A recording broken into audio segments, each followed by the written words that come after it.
Gracia, misericordia y paz de parte de Dios nuestro Padre y del Señor Jesucristo a ustedes siempre. Amén.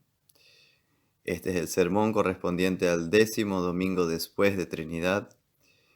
El Evangelio es San Lucas capítulo 19, versículo 41 al 48. Y el tema del sermón es Cristo el Reformador. El Señor Jesús, entrando en un burrito en la ciudad de Jerusalén, el domingo de Ramos, al inicio de la Semana Santa, siente un gran dolor, una pena muy profunda en su corazón.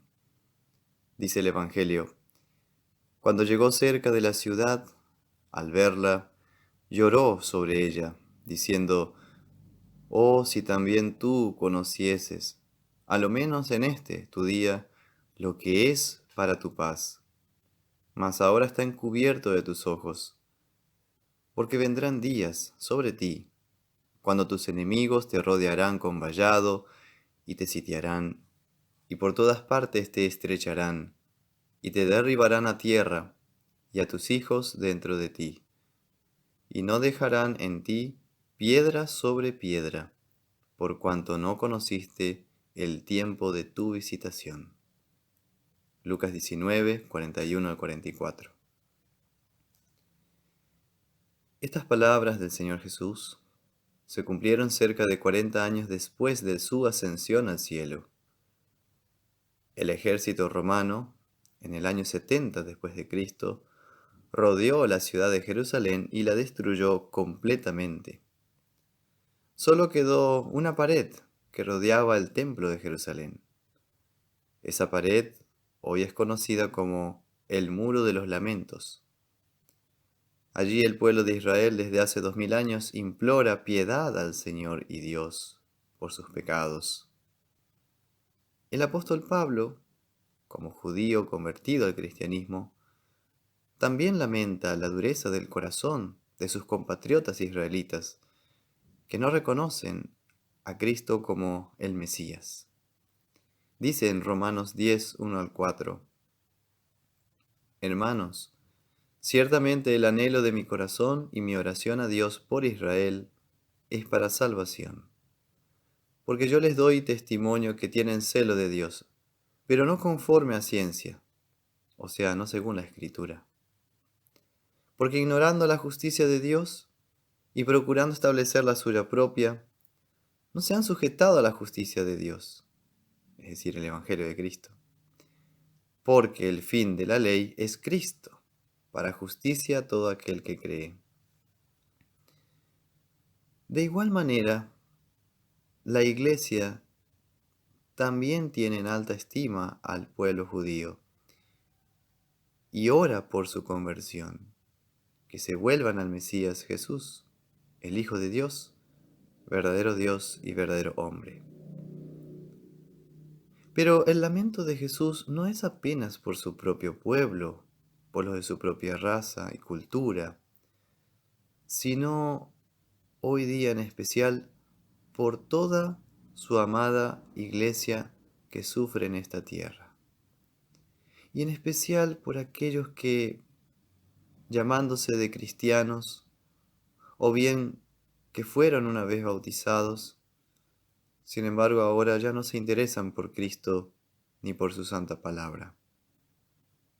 Es en ellos que también se cumplen las palabras del Señor, cuando Él dice, «No conociste el tiempo de tu visitación». El Señor Jesús llora por sus cristianos extraviados, que se apartaron de la fe. Y así como Israel en el pasado padeció la opresión de los romanos, así también hoy día la Iglesia sufre persecución de parte de los poderes mundiales. Este nuevo imperio romano, que alguna gente hace tiempo, más o menos desde la Revolución Francesa en 1789 o incluso antes, han venido maquinando y edificando en las sombras, como si fuera una nueva torre de Babel. Y muchos son los que se han extraviado de la fe por seguir los valores y principios ya no de Cristo, sino de esta Babel anticristiana que se opone y se levanta contra todo lo que se llama Dios o es objeto de culto. Segunda Tesalonicenses 2, versículo 4. Pero nosotros debemos dar siempre gracias a Dios, hermanos amados por el Señor, de que Dios los haya escogido a ustedes desde el principio para la salvación, mediante la santificación por el Espíritu y la fe en la verdad.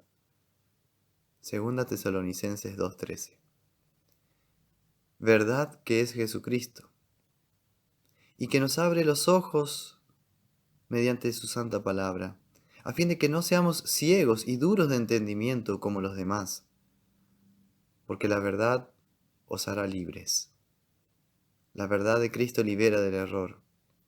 La justicia de Cristo libera del pecado y de la condenación eterna.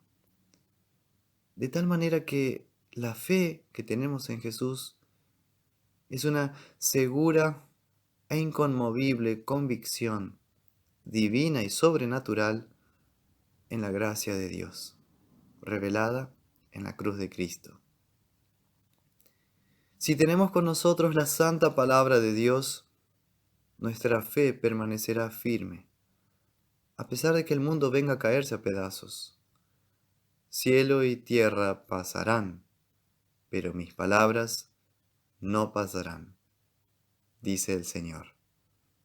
Lucas 21:33.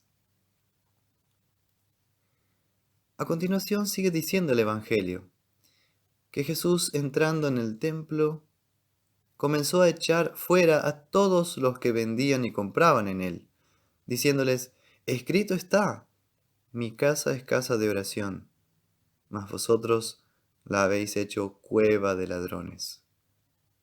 Lucas 19:45-48. ¿Qué encontró Jesús cuando fue a celebrar la Pascua en el templo de Jerusalén?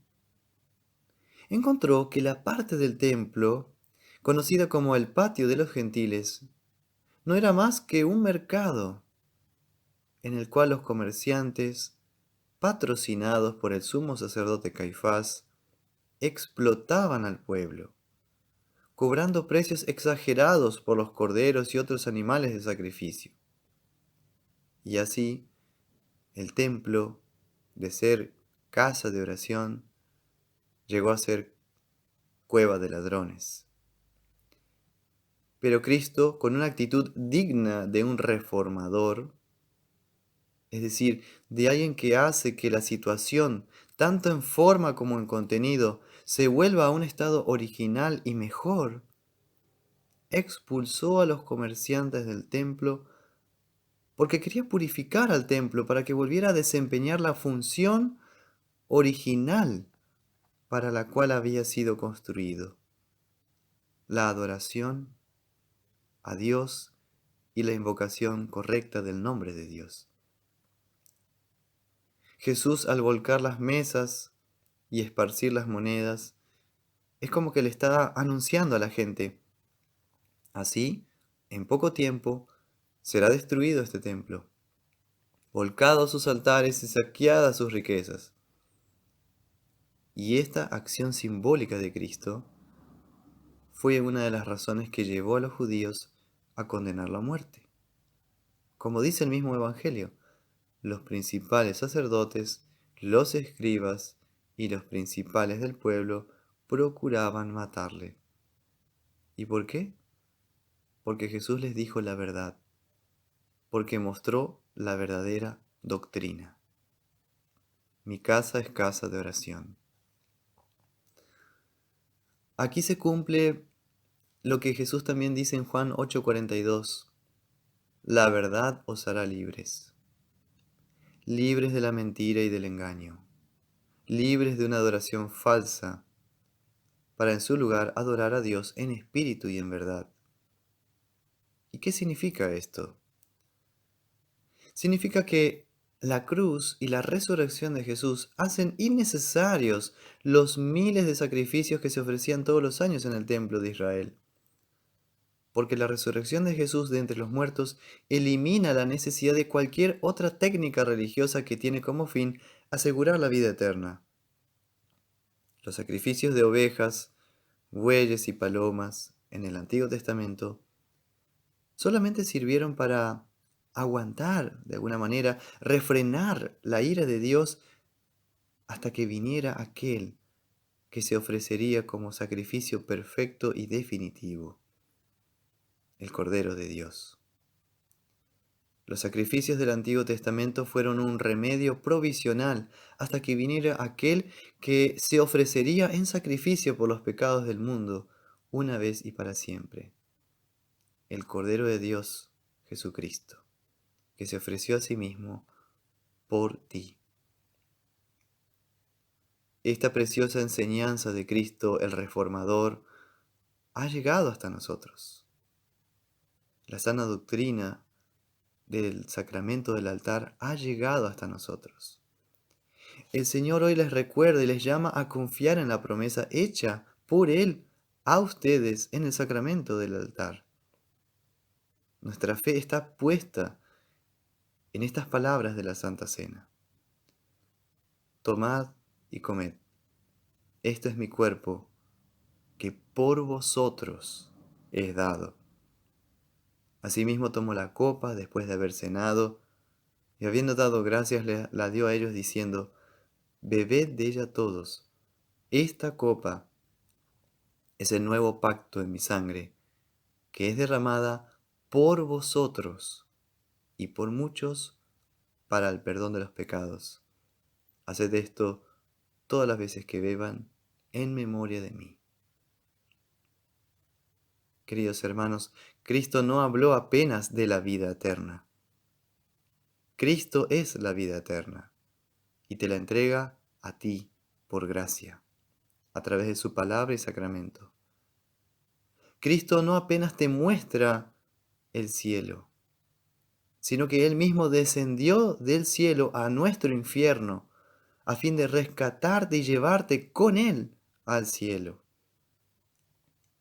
Cristo no muestra apenas el camino que debes andar. Él mismo es el camino. Y Él, por amor, te introduce en ese camino de vida mediante el sacramento del bautismo.